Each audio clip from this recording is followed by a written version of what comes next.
ভোলা মাছের কাঁচা তেল ঝাল। তো ভোলা মাছগুলোকে ভালো করে আঁশ ছাড়িয়ে রেখে দিয়েছি, ধুয়ে নিয়েছি ভালো করে।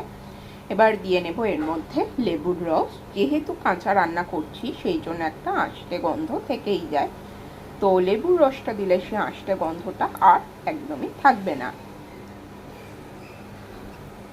দিয়ে দিচ্ছি একটু গন্ধরাজ লেবুর পাতা, দিয়ে দিলাম টমেটো কুচি একদম পাতলা পাতলা করে, দিয়ে দিচ্ছি পেঁয়াজ কুচি,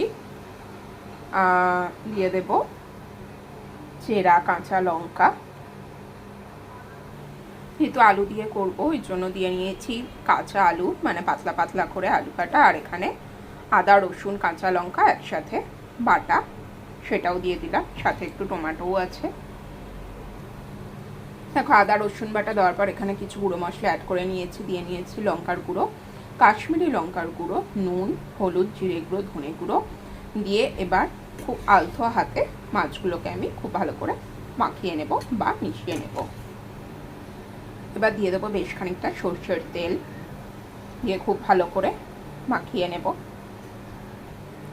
দেখো মাখানো হয়ে গেছে। এবার এটাকে আমি 30 মিনিটসের জন্যে কভার করে রেখে দেবো ম্যারিনেশনে।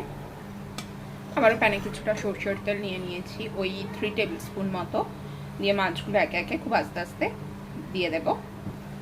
দেখো সবটা ঢেলে দেওয়ার পর আমি বাটি, মানে যে বাটিটাই ছিল সেই বাটি ধুয়ে একটু জলও দিয়ে নিয়েছি, দিয়ে এবার এটাকে কভার আপ করে দেবো ফর 7 মিনিটস। ওকে, মিনিট পর হালকা হাতে, মানে খুব জোরে পাল্টে দেওয়া যাবে না, আমি উল্টে দিয়েছিলাম মাছগুলো খুব হালকা হাতে, দিয়ে তারপর আর এক পাশটা 7 মিনিটের জন্যে কুক করে নিয়ে দিয়ে দিয়েছি অল্প একটু গরম জল 1 কাপ মতো, দিয়ে তারপর দিয়ে দিয়েছি ধনেপাতা কুচি। যে যেমন ঝোল খাবে সেরকম রাখতে পারো। আমি আর অল্প একটু ঝোল টানিয়ে তারপরে নামিয়ে নেব। দেখো হয়ে গেছে, আর মাছগুলো মোটামুটি গোটা আছে।